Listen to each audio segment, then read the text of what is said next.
Welcome, everybody, to episode 65 of The Harsh Review, a music and entertainment podcast. This week, music especially, because we're doing a rock biopic feature special.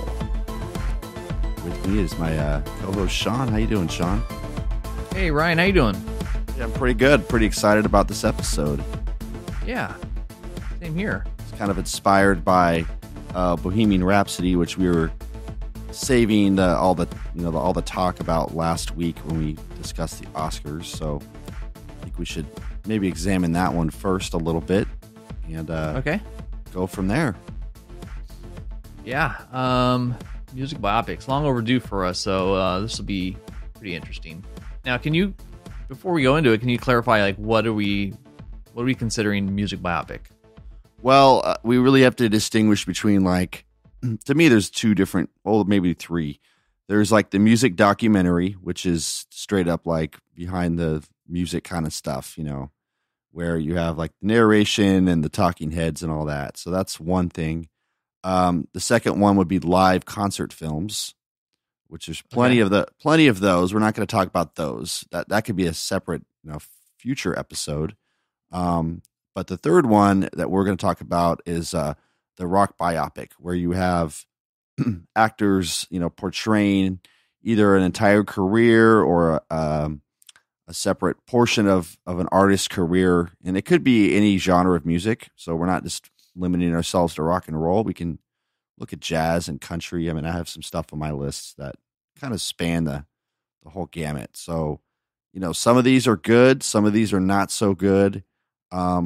We'll be the judge, and we'll leave it up to the listeners to chime in with their favorites, because I'm sure we won't cover everything. But, I made a list of some of my favorites and not so favorites and see how we match up. Okay. Yeah. Yeah. Excited? Very nice. Yes. So, then let's get into it. Yeah. So Bohemian Rhapsody, I had talked on another episode about how everyone was badgering me to see this film, and now that I've seen it, I've gotten into a few hostile not arguments, but just kind of hostility from people when I voiced my reaction to it, because I'm not too overwhelmed with this film. I was curious. I know that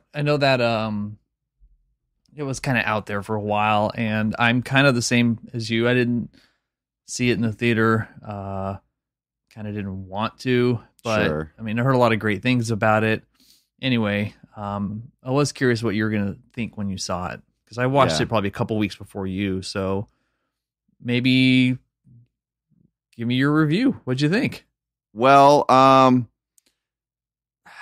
let's see. The good, the bad, and the ugly. Let's get it okay. Good, the bad, and the ugly. We could start with casting. I mean, Rami Malek was pretty good. I mean, anyone who wears those fake teeth have to, get an Oscar. Those plastic vampire teeth. Yeah. So, he did a pretty good job. It was nice to see Littlefinger not playing like a total douche. I'm talking about, right? Say it again. Littlefinger. Yes. Yeah. He was like their manager. Yeah. Yeah. He kind of got Westeros to get you a contract. Right. Yeah, it was nice to see him. Yet again, Mike Myers is in a movie I didn't initially recognize him. Same thing happened with Inglourious Bastards, I believe, where he was in that movie, and at first I didn't really recognize him. But in this one, it was kind of funny that, they really kind of, with that Wayne's World thing, they relaunched Queen, or, just reminded people about Queen with that scene in the car, and then he's in this movie. And he's saying how the song sucks, and you can't play a 6-7 minute song on the air, and da da da da. So that was interesting. I mean, those are the main people. Do you think they had him in here as kind of like a tribute, because Wayne's World did really boost Bohemian Rhapsody? Oh yeah, I think they definitely. I mean, he's not doing a ton of movies these days, so it seems like. They put him in this one. I think this is maybe a thank you. Okay. Well, I mean, what do you think? Yeah. You think it was just a random? I think so. I don't know. Yeah. I think it's just a nice little nod to keep him in that little universe or whatever. Sure. like I had, but I mean, then so that's the casting. That's like on the surface. I just had some issues with the way the story was told. I mean, so first of all, I believe Queen like had a big, or the surviving members of Queen had a big hand in this film, like in terms of approval, and sanctioning certain things that could be shown and not could be shown.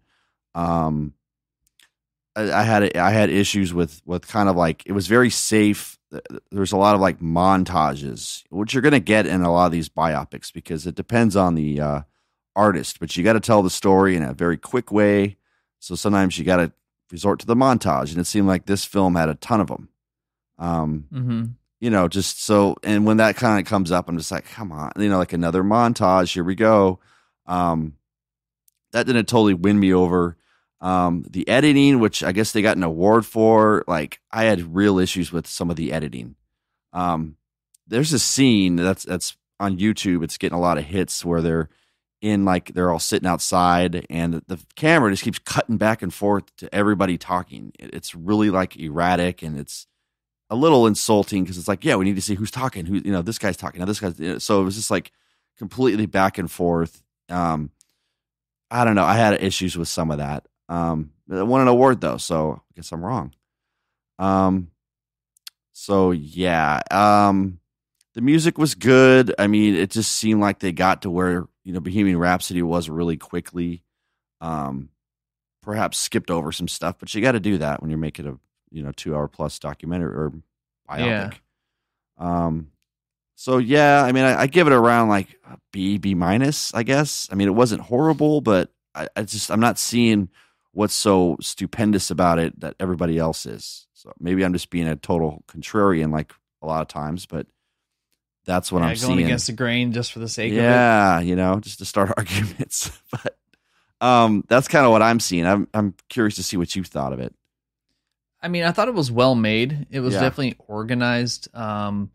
You kind of go into it, and this is where I kind of feel like this movie has some identity issues. Is it a Freddie movie or is it a Queen movie? And once you kind of realize it's a Freddie movie and not a Queen movie, you know, my expectations changed a bit. But I mean, within 12, 15 minutes, they've already got a band. They've already got the name. Yeah. He's already being flamboyant on stage. They jump right into it. So it definitely starts off at a fast pace and then kind of slows down and then feels like they're just checking off these milestones to kind of show them. But it's none of those are really adding more value to the narrative. So for example, showing the different iconic sets and outfits he wore and the different songs they play, they work those into the story for the sake of showing them, but not necessarily because they're pushing together any kind of plot. Sure. There really isn't much plot development until Freddie wants to go solo and does his own thing and the band gets estranged and then he gets sick and then they do Live Aid. You know, there really is not a whole lot. Like it just kind of teases with his identity and the role he has, but they really kind of downplay it quite a bit.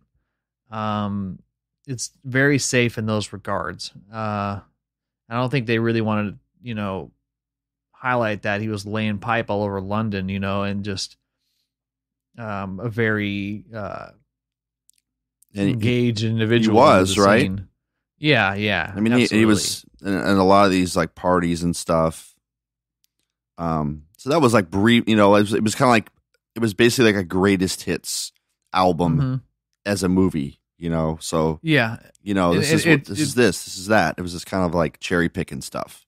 It was fan service for itself. And, I mean, the things I liked a lot about it is I did think they did a good job with the casting. It's probably the strongest part. And I think that Rami as Freddie really is what carries the film. If he doesn't work, the rest all falls apart. Right.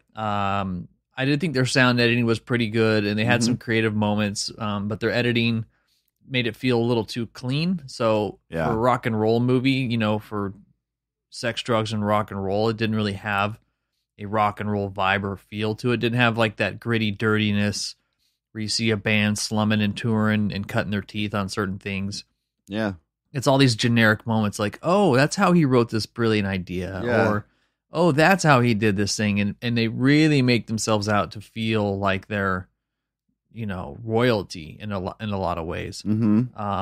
So it definitely kind of felt like, yeah, the musicians clearly influenced this because there's no controversy. And all the guys around Freddie kind of seem like a little, like too nice, and just very accommodating. Yeah, very accommodating. And you didn't really there was moments of tension and conflict, but there wasn't a whole lot of that. It didn't feel like a big part of the movie. Yeah. I like the guy that the dude from Downton Abbey, Freddie's handler that had his ulterior motives. Oh, He was a good job, but he was also kind of wore out his welcome rather quickly. I think his presence in the film was a bit stronger than I would have preferred because it made it seem, and this could have been real, but it made it seem like Freddie was incapable of like managing his own life. Yeah. And so needed people around him to do that, which if that's what they were going for, they accomplished it. But you can't talk about how genius somebody is at the same time and then not show that like these are some of his decisions. Like once the decision's clear, make it clear where it's coming from. Right. And then from like a music point of view, they did a pretty good job for the most part, emulating and capturing like what that music vibe feels like. Sure. I can't really complain too much about that. But I mean, for example, like Brian May is a really interesting dude. Yeah. And he, not only is very well educated, but he also built that guitar by himself by hand.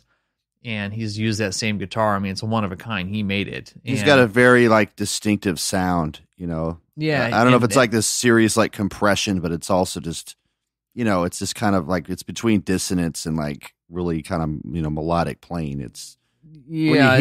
When you hear him, it's him, He's got his tone. I mean, he gets that tone by taking these little 30-watt Class A Vox amps. And I mean, a Class A Vox amp, but I've owned one before. They get pretty loud. Yeah. But he would use, 10 of them. And so his was just crazy loud, overdriven to where you're pushing it to the max to get distortion, because this is in an era where you didn't have a distortion pedal. You'd click on a pedal and make your guitar sound distorted. You achieve that by making it incredibly loud. Yeah. And so I just wish they would have shown a little bit more into the other people around Freddie to kind of help balance out that this was an ensemble effort. Sure. And not that they just need to get out of this genius's way. Yeah. I mean, they were very one-dimensional. And then it's like, when Freddie started like from the get-go, like just taking charge, they were like, yeah, okay, cool. Yeah. He's the genius. Let him, yeah. He just has that swagger and shows up, and maybe that's kind of how he was, but it kind of downplays it a bit, I think, for what the rest of the band had to deal with. Yeah. It became like the Freddie Mercury show. It's like, all right, you guys want a career? But it's like these guys had careers to fall back on, right? I mean, one guy was like a dentist, and the other guy was like an astrophysics major or whatever. So, yeah, no kidding. Yeah, but it won some awards. He won actor, sound editing. I think it got. Did it get sound editing or just editing? It got sound editing. It got editing. Yeah. Yeah. Maybe costume. I gotta check that, or maybe the favorite with a U got costumes. I think. Yeah, favorite with a U. Yeah, I mean, I'm not like a huge like Queen fan, so I think if I was, like, I'd get more into it. Like my favorite Queen song is "Under Pressure." I think that with the one they did with Bowie. That's just a great song, and it's cool to hear both those guys sing on it. And it's got a bass line that was later stolen by Vanilla Ice.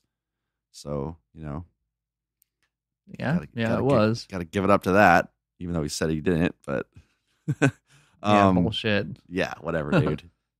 Robert Van Winkle. We know whatever, what you did. Dude. Yeah, what kind of rate? That's his name, right?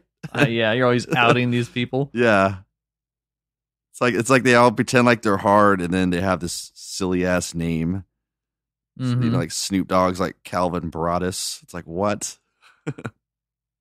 Well, I mean, okay, Calvin. Yeah. Calvin. Yeah. Yeah. So where do you give it? Like a B? Same as me? I give it a B plus. I think it's just because it's a well-made film. From personal gripes aside, like I can recognize where it was strong, and what it did right and what it, So Right. I can recognize that. Mm-hmm.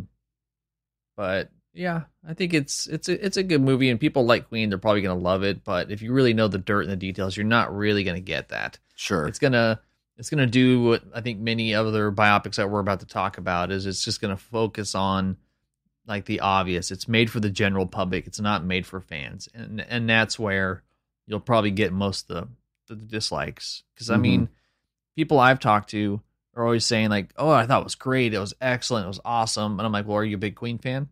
Do you know a lot about this? Do you know a lot about that?" And you can tell they don't. So, that's kind of where I think the difference is. Sure. Yeah, I mean, you could parse like Wikipedia, and it's just basically this movie. That's what it seems like to me. But I mean, to the credit, it's like we already said. It's like it's hard to do these kind of movies because you gotta. I mean, you can't please everybody. There's some stuff you have to omit. There's some stuff, even characters sometimes get condensed into one character, just for the sake of speeding the story along and keeping people's interest.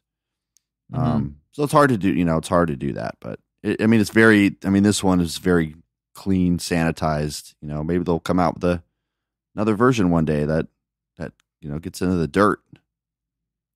Yeah, I doubt that. I think Yeah. I'm pretty over Queen at this point. They've been everywhere. I mean, they've had their moment. Let them have it. But it's I'm at this point where I'm like, okay, yeah, let's next. Let's move on. Yeah. Well, let's move on, Sean. That's a good segue. Okay. The master of segues. Move on. So I've like composed my list. I don't know what you got, but what I want to do is that just kind of we'll throw some movies out there. Just say if they're good or bad. Okay. You kind of briefly discuss them, and a lot of these I remember from when I was younger. Some of them are a little more recent. So to see what you think, where our opinions lie. You want to kick this one off, Sean?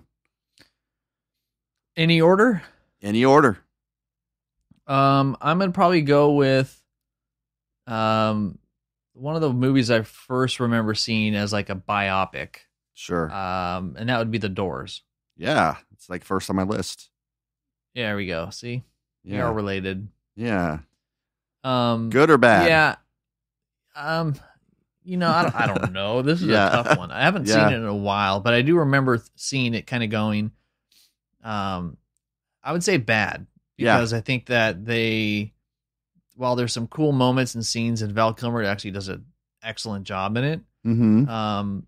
It's such like a trippy drug type movie that you forget that you're even watching this. Like it wasn't like that. Like it's I don't know. It just kind of really glorified that era and stuff like that. So there's a lot of good moments in The Doors that kind of capture the vibe and stuff of Jim Morrison and the band. It's kind of similar to how Queen was, except it, had a lot more of these elements in there that I don't think were too necessary. Like it was just more of a, you're watching some freaking, trippy movie here. It's very Oliver Stone with all, like you said, like with all the drug stuff. I was like, as a kid, I was like a huge Doors fan. It was like one of the first like major bands I got into. Still like them. But after seeing this movie, I'm just like, man, he is like a fucking drunken asshole, this guy. But it has like those hallmarks, like, you have to go out in the desert and take peyote. As like a lot of these movies got into, like Young Guns, and then, this movie and like Natural Born Killers, they all kind of had that desert peyote thing. It's like, they did. Let's see what happens. Yeah, but it's decent. I don't know where the members of the band feel, and it's you're right. Like it's very similar to Bohemian in another way, in that it doesn't really cover like the other bandmates as much. It's like it's the Jim Morrison show. Yeah.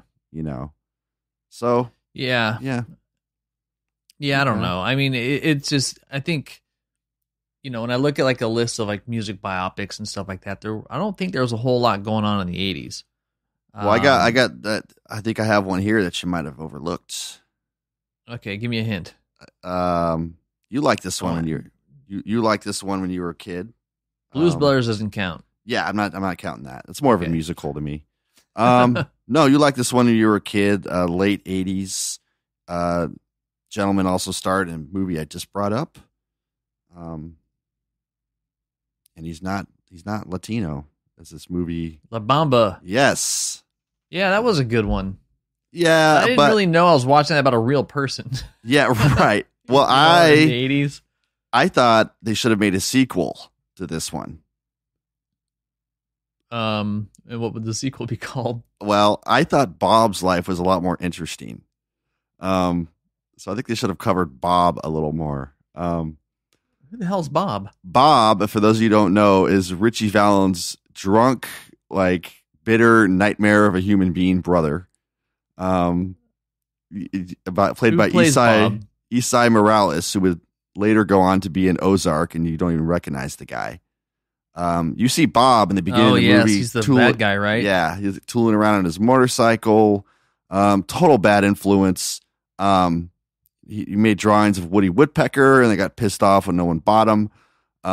Beat his wife. I mean, this guy was just a train wreck. I thought his life would have made an interesting, like, spin-off sequel, Sean.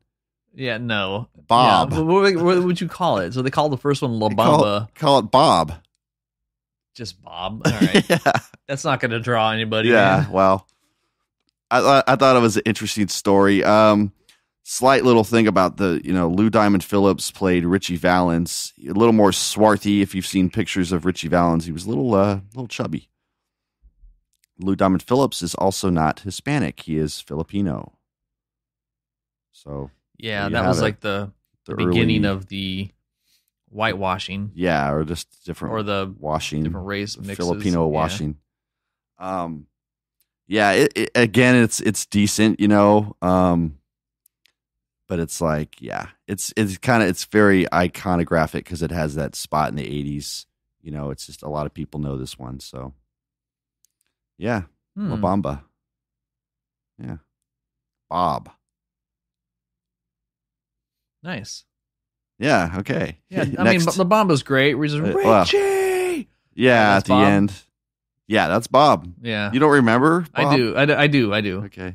Okay. But I don't remember. I didn't remember at the time, but now I made the connection. He's an awful human being, but it would have made great spin-off movie. As if I argued my case enough. Yeah. Someone option this. Yeah. All right. Anyway, what do you got, Sean? What else? Oh, let me pull up my list. Yeah. Caught me off guard there. Oh, sorry about that. That's all right. Okay, so I mean, I enjoyed this movie. They call it a biopic because it's a little off, but I thought 8 Mile was pretty good. Yeah, that's on my list, and I wrote good next to it. So yeah. Yeah, and I think it's just because it didn't pull any punches. Like the character, Eminem or Little Rabbit or whatever the hell. His character and the surroundings and all that kind of stuff, they capture it pretty well, but it's kind of funny to where it's like it doesn't lean too much like in the fight with your words, as opposed to violence and things like that, which are still a part of the scene. But I just remember seeing it going like, man, that must suck growing up over there. And you can kind of understand people that are in those kinds of situations and they have their creative outlets and stuff, which is kind of cool to see. Gave me insight into a potential, culture that I wasn't aware of at the time. I thought it was well made. It was definitely entertaining, and I thought Eminem did great. He was great. But it is a good movie. It's very gritty, and it's just kind of like throws it out there. And you never really feel like, oh, this is this and this is that. It's just like he could be playing. I mean, he's obviously playing a lot of the stuff that happened to him, but you don't really feel that way when you're watching this. Like if he had never made it like to where he is, like it would still be a good movie, I think. Yeah, I agree, because it just kind of stands on its own like that. So yeah, it's a good pick, Sean.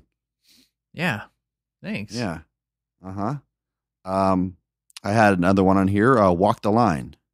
That's probably one of the best. And yeah, I think so. Probably one of the best like performances of the of a music star. And it's good because it only focuses on one specific portion of Johnny Cash's life. which I think is cool. So you don't really have to do all that stuff. You know, you don't have to do all the montages. And that's what I think makes him better than some of the other ones, is that it allows you to do a lot more character building of like, let's build the foundation of who this person is before we're going to, you know, rush through all these moments and cover 2 decades. Right. Yeah, I mean, it just showed like a very crucial moment in his life. You know, he was dealing with a lot of addictions, just a lot of psychological trauma, and, you know, met the girl that kind of saved him. Yeah. It was good. Good screenwriter. He went on to do Logan, I think. Yeah, what I liked about Walk the Line is that, for me, I'm not a huge Johnny Cash fan, and the movie successfully made me pay more attention and kind of go like, oh, I get it now. Like, it's more about the individual. So their version of how they express their art is kind of irrelevant in regards to like what that individual's feeling and what they have to say. And so you take that and compare it to something like 8 Mile, right? And I think they're very similar stories in a lot of ways, where the person is in an oppressed situation and they have nothing but adversity and no one believes in them, and they kind of were able to break through to a certain extent. Whereas 8 Mile's accomplishments are much more personal and local. It's not like a national kind of thing. Whereas in Walk the Line, you see him start to become successful and have to deal with the trauma of his brother with the wrong kid that died. But wrong kid. It just starts to really show you the demons that he has as an artist and where his motivations come, and really sets him apart from, like, you know, Elvis and the other people that he was touring and playing with. So it helped you just really appreciate the artist a lot more, and kind of start to understand when you do listen to their music or listen to his music, you kind of know where he's coming from. Huge bummer that he got burned on Best Actor, while Reese Witherspoon won for, was it Joan Carter, or what's her name? June Carter. June Carter, yeah. Where she won for that, which I thought she was great, but I didn't think she was as good as him. Yeah, he was excellent. Also, as you alluded to a second ago, the Sponde. I love this movie. I don't know how you feel about it. Walk Hard. Oh, well, I think it's great. I'm a big John C. Reilly fan. I like what he's doing. I also think it's a good. While we're talking about biopics, I mean, this would be like one of the ultimate like parody biopics. This and like Spinal Tap, you know, because it just takes all those like conventions and all those hallmarks you see of like the biopic and just kind of makes fun of them, you know. And that's what this one. They both kind of do that. So. Yeah, I mean, it has Spinal Tap on my list, but like, he's a tough guy to carry a movie. I mean, he's such a weird dude. He is. Yeah, I think he works better with someone like a counterpart. Like I mean, I know Sherlock Holmes was pretty bad, but the other ones he did with Will Ferrell were pretty good. Yeah, I like that people like him that don't look like an actor or anything like that can have a successful Hollywood career. Like, I think that's awesome. But at the same time, I've never really, like, when you get too much of him, like, he's a bit much. Yeah, he is. Just, you know, certain, like the P.T. Anderson movies he was in were great. Cyrus is good, but yeah, he's done some. He is a weird looking dude. Like, yeah, for sure. Yeah. There you go. So a biopic where the actor won Best Actor. Which one am I thinking of? Ray. Yes. Yeah. That was a surprise from Jamie Foxx. It was good. Not only is he a talented musician and singer, which really I think helps, which kind of, you know, going back to Bohemian Rhapsody kind of showed is none of those guys were really musicians in any way, so they all had to be trained, and they're like mimicking, but it shows. Yeah. He looked probably the most authentic as far as any of the actors I can think of that played any of these people. Yeah, he was great. And again, like it just showed, like, you know, specific moments in his career. You know, because he went on. I mean, it was mainly covering, I think, late 50s, 60s, like his addictions and stuff. So, I mean, he went on for, you know, a couple more decades, but I thought it was well done. I mean, it was well done. Of course, he was great, and I think you just need like the right actor to make it work. And he pulled it off. So yeah, that's Ray's an interesting movie because it also shows you the struggles of like the demons that guy has. And so if you just listen to his music, like I'm really bad at paying attention to lyrics. And so a lot of times I'm not like connecting the dots. But in that one, it was kind of nice to kind of get some of that going and kind of understand like, geez, man, it is a tough life. Yeah. Yeah, totally. What are your thoughts on I'm Not There? I had that on my list and I actually rewatched it last night. Okay. All right, so here it goes. So real quick, sorry. So okay, for those who don't know, I'm Not There is the Bob Dylan movie because it's not really well known, I don't think. No. Okay. So we use that term loosely, however. So with me, like besides like my favorite bands, which you are aware of, like probably my favorite solo artist ever is Bob Dylan. Like he's just like I discovered his stuff when I was a teenager, and I just like love. I mean, not all of his stuff, but there's certain albums of his that I can't stop listening to. Mm-hmm. It's very like easy to become what's called like a Dylanologist, where you just kind of fall into his web and you start interpreting his songs or getting into his history and kind of what drives the guy. Mm-hmm. And so that's what this movie offers up. And I love this movie. I think it's a different movie. It's very challenging, but just to say not everyone's going to like it unless you're into Dylan a little bit. If you're not into Dylan, if you don't know anything about his history or his songs, you're not going to get the movie. Because basically it's like, it's not a straight biopic. The closest like portrayals of him are like Christian Bale and Kate Blanchett, and she does an amazing job of playing Dylan in like the mid '60s when he was kind of like strung out, and so that was like a nice surprise. Mm-hmm. But I forgot how good Heath Ledger was in this. But it's like different eras of Dylan and different kind of personalities are portrayed in this movie, and they intersect. So like like at one point Dylan's played by a little black kid. Dylan's like portrayed as like a movie star, as a preacher. They all kind of touch on aspects of his life that are reflected in his music and in his work, but it's not going to be for everybody, especially if you just go in there and not know anything about Bob, because it's like, what's going on? It's a very interesting film in terms of, I think it portrays, it looks like a 60s movie in a lot of ways. Just kind of with all the editing and everything going on. So I like it. I think it's a challenging film. There's a lot of things you can decode. There's like separate allusions to the lyrics in the songs that, you pick up on or you don't, and you have to watch it again to see what they are. Mm-hmm. That's my take on it. Interesting you brought that one up because I'd put that on the list too. And I was like, let's see what Sean thinks. What do you think about it? I hated it.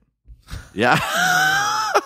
I mean, I just after all that, I was like, yeah, okay. I went into it. I don't know anything about Bob Dylan other than like, I just of his legacy and as a person, and I just didn't get any of that from there. So it's definitely like a fan film.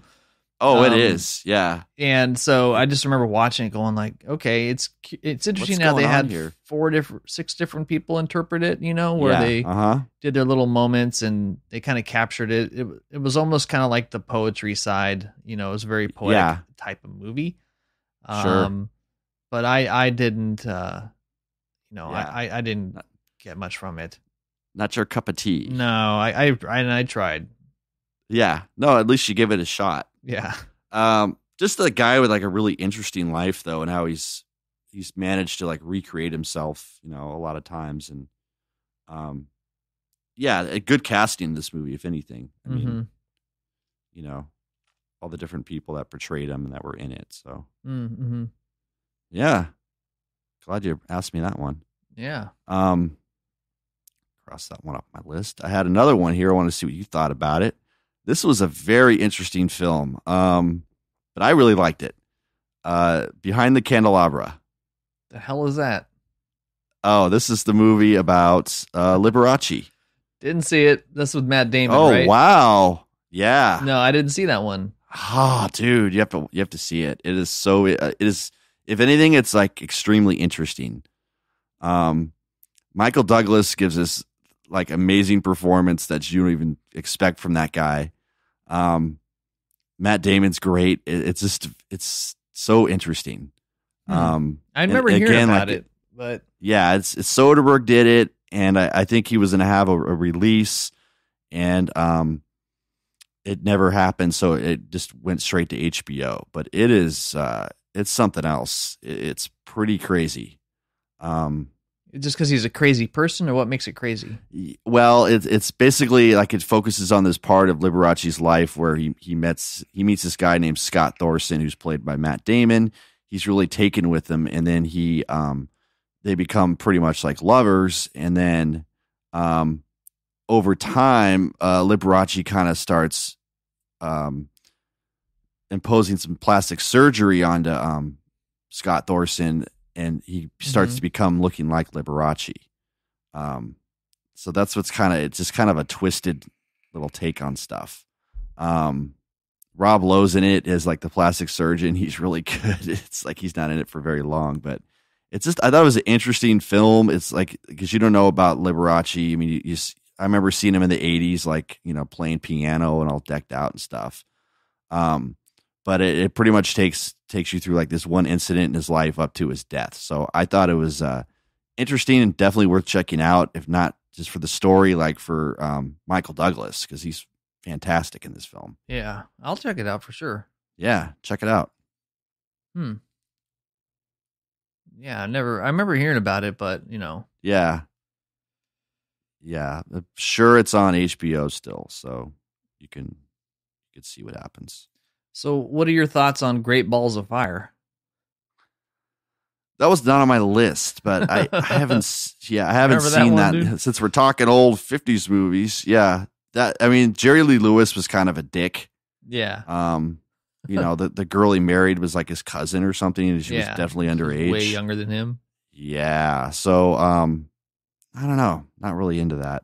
Okay. I could see, like, from a rock and roll kind of standpoint, like it's, check it out. But yeah, Great Balls of Fire, missed that one. While we're talking 50s, have you ever seen the Buddy Holly story? Who played Buddy Holly? That would be played by Gary Busey, and I believe he won an Academy Award for it. I feel like I've seen moments of it. Yeah. Yeah, it's pretty good. I mean, and he does a good job in it. So I think he sings in it, but it's kind of like, it's sad because it's like, he didn't really have too much after that, Mm-hmm. Like you did Mr. Joshua, I think, in Lethal Weapon. And then he was in that house with all those crazy people. So Mr. Joshua. One I had on my list that I didn't see, was Elvis and Nixon.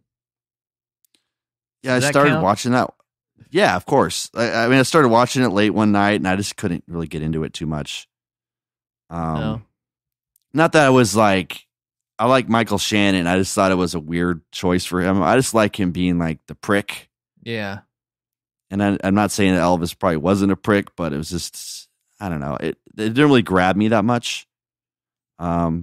Maybe I should go back and watch it again. I don't know. Yeah, I don't know.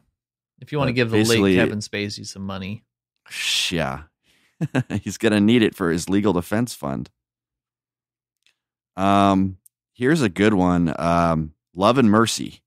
That's a really good one. That's actually probably my favorite. I love that one. That movie is excellent. Yeah. Brian Wilson, Beach Boys. Brian Wilson. Yeah. The only gripe I have is John Cusack, but he still does a good job. But he does. I think it's because they look so different. From young Brian Wilson to old. You don't expect that. Yeah. Paul Dano really carries this film in the scenes he's in. And that's like, I like, that is the period of the Beach Boys I like. And I really only like that period is the Pet Sounds Smile period.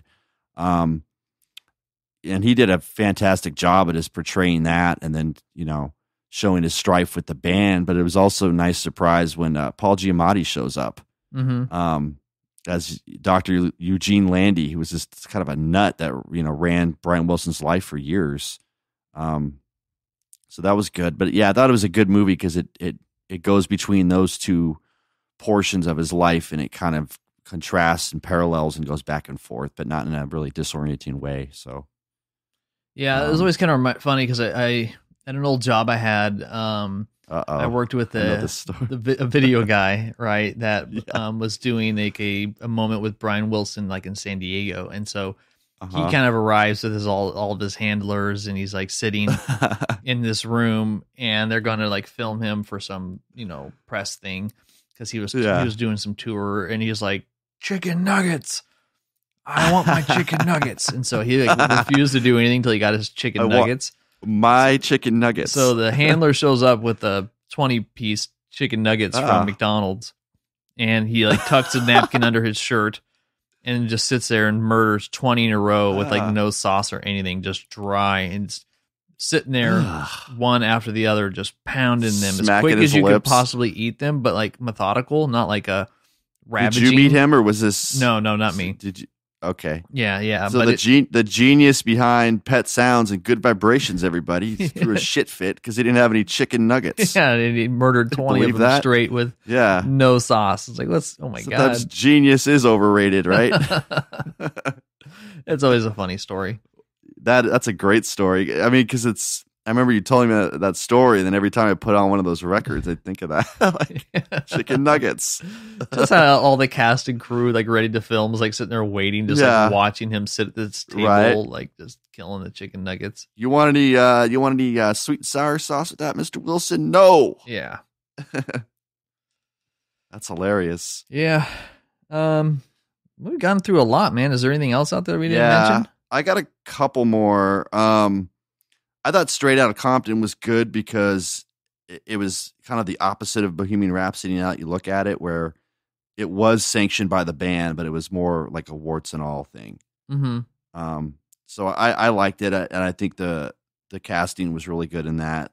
Ice Cube's son looks exactly like him, like back then. So that was an interesting. Giamatti was in it again. He's good at playing the scumbags. Yeah. It was good because it wasn't about a rock band, which is a nice. Yeah. It's hip hop has not really gotten its due in regards to cinema. So that was kind of nice to see. I thought it was well made. It was kind of cool seeing a lot of the stuff, but it was a little glorified. Yeah, of course. I was really looking forward to Miles Ahead, the Miles Davis movie. I thought Don Cheadle was a good choice. The War Avenger, or what's his name? War Machine. War Machine. Yeah. Cheadle, but this movie it really kind of didn't do it for me. It made him out to be like near the end of the movie, like this gun-toting like gangster, which he wasn't, so it kind of just blew it. If you know anything about Miles Davis, like he went through all these periods that were kind of linked to drugs. And so, he really got into electric music around 68 up until 75. And then from 75 to like 81, he just didn't play any music, and he was just into he was into coke, and he was, but they kind of fabricated this random story around all the action. So it was kind of like, too many liberties. Yeah. Too many, and then so they're making a new one now with Omar, and that should be interesting. So I'm not sure what that one's going to entail, but that would be Michael Kenneth Williams. Yeah. So but because I'm a big fan of Miles, and it's gonna be cool to see that movie coming out, and then it was just like, let's see here. A show that I liked that wasn't also like a straight biopic because it kind of meshed different time periods was Vinyl, which got canceled in like one season. I actually liked it. I thought Bobby Cannavale was great. Have you seen this one? I have, yeah. Yeah. Did you like it? It was interesting, but it flattened out pretty quick to where it was like, okay, it did. Progress the story, please. Yeah, right. Like, what's going on here? Just this dude's hits a rock bottom, and then like you're wanting them to get successful, and then it just kind of stays in that place for the whole time. So you could tell they were not planning on it, not being surviving or whatever. Yeah. And then two more I have. Let's see here. Sid and Nancy. So it's like what's his name? Gary Oldman plays Sid Vicious, the bass player from the Sex Pistols. Just a hot mess. Never seen that one. It's pretty messed up. And then the last one, which I think is great, is Amadeus. It is pretty good. Yeah, I think it's good, and it's Tom Hulce is the guy who plays Mozart, and like you didn't really see him in much else after that. I think he got snubbed for the Oscar. Mm-hmm. The guy who won Best Supporting was F. Murray Abraham, who was like his competitor. Salieri. So it's a really good movie because it's about like the lengths people will go to, for their art. How one respects it, and he's like, how does he do this? Blah blah blah. It helps portray his genius, Yeah, just being in like the presence of genius, and then it's like genius versus like a feeling of inadequacy because you're not producing stuff like the other guy is. Mm-hmm. Some of that movie is like not exactly true. It was based on a play, which like I kind of took liberties. I think it's just great, like in terms of showing all of that. And then Amadeus, he kind of was like that. I mean, he was kind of a nut, like kind of controversial for his time, but he was definitely a genius. Yeah, I just watched Grand Budapest. Hotel, and he was in that movie. He was pretty good in that. It's a good movie. Yeah, it's pretty funny.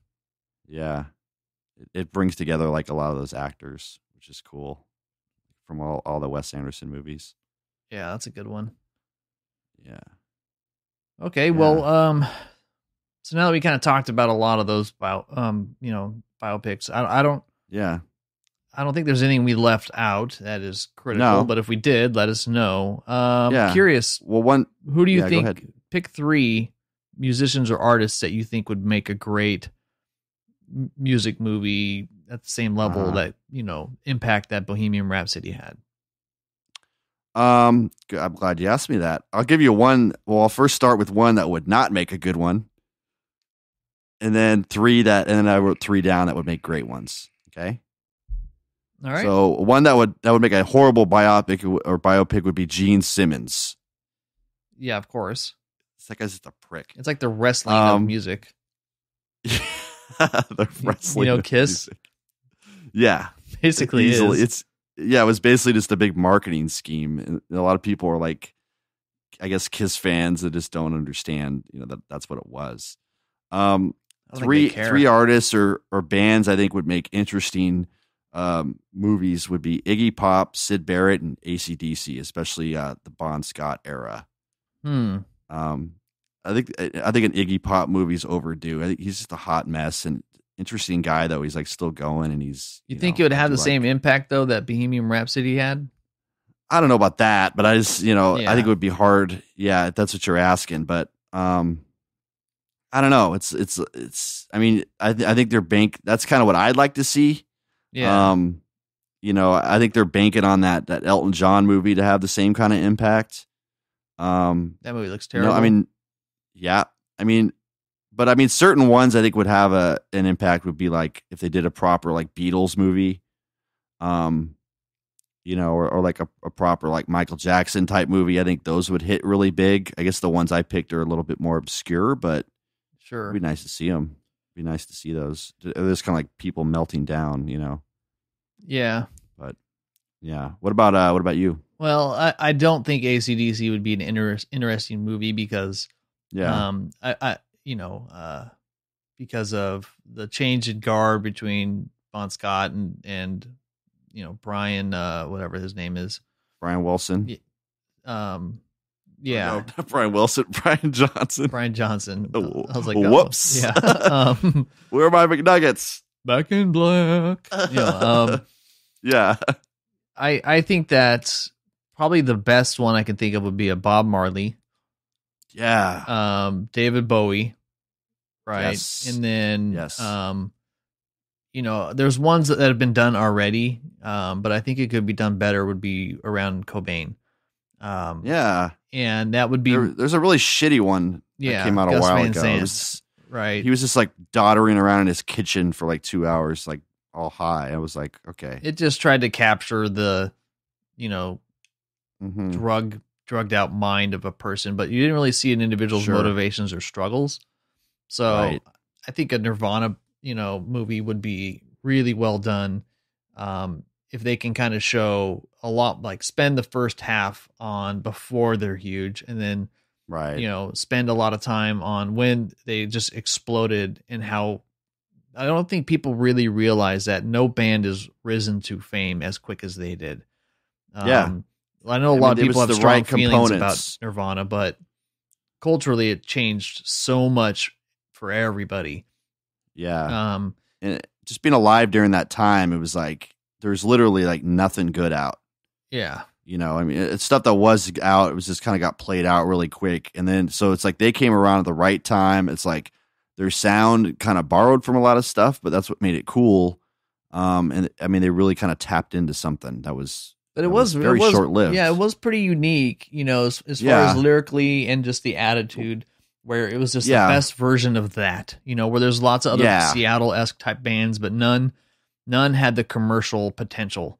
So you're looking at, Soundgarden and Alice in Chains and these other bands, were really there, but they're a little bit more esoteric in a lot of ways. It wasn't as commercially acceptable, whereas like Nevermind is such a strong album from like a, just how it's produced, and then the song selection, the order of the songs, like there's so much perfect about it at that time that it had that kind of impact.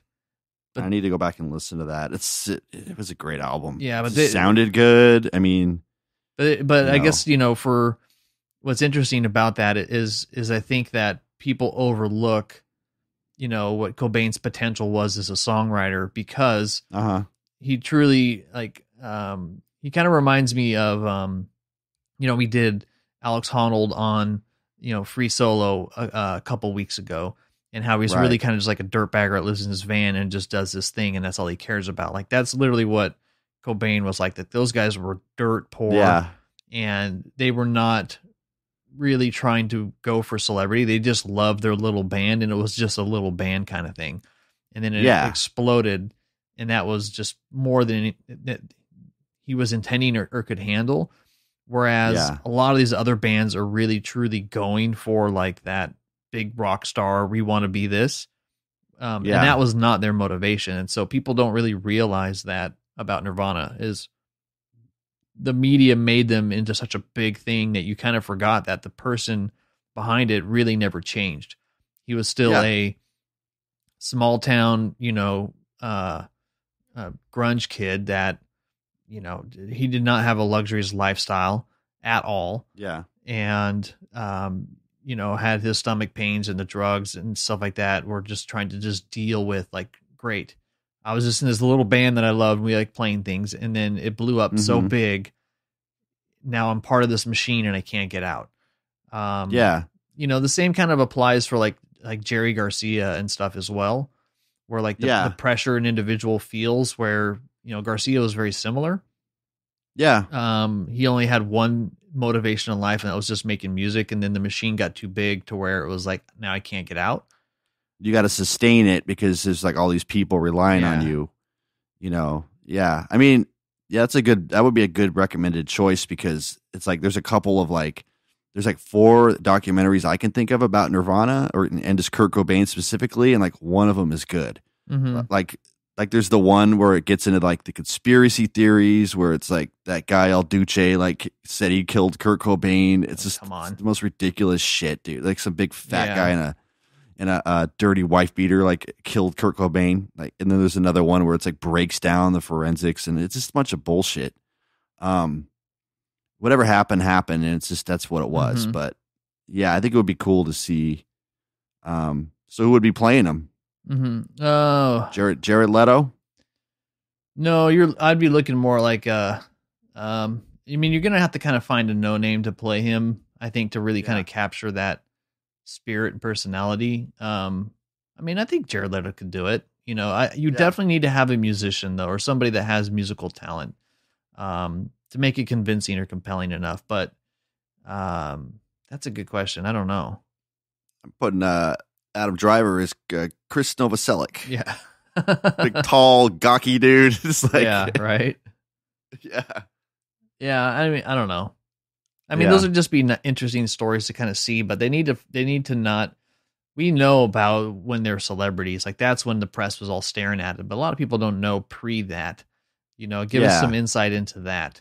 That's what I think makes stronger, movies is everything that you don't know.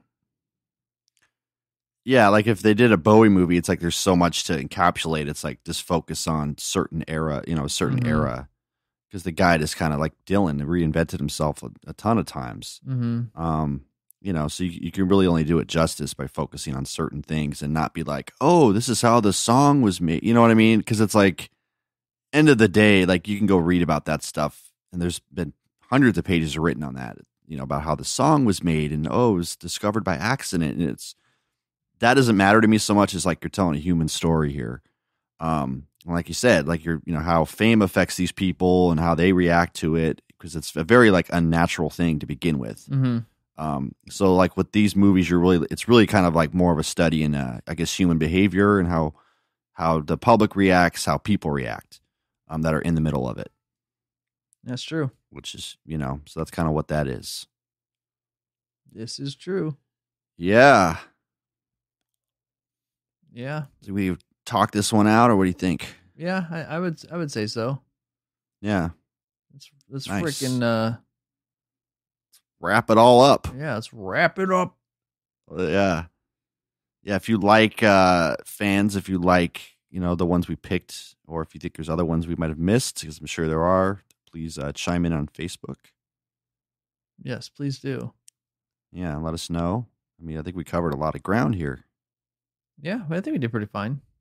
Yeah. Take us out, Sean. All right. Well, thanks for stopping by. If you're new to the podcast, please subscribe in your favorite podcast player. You can stay engaged with the Harsh Brothers over at the Harsh Review on Facebook or at our website, theharshreview.com. Don't forget that's HARSCH review.com. We'll be back next week with episode 66, talking about something new and exciting that you just can't wait to hear.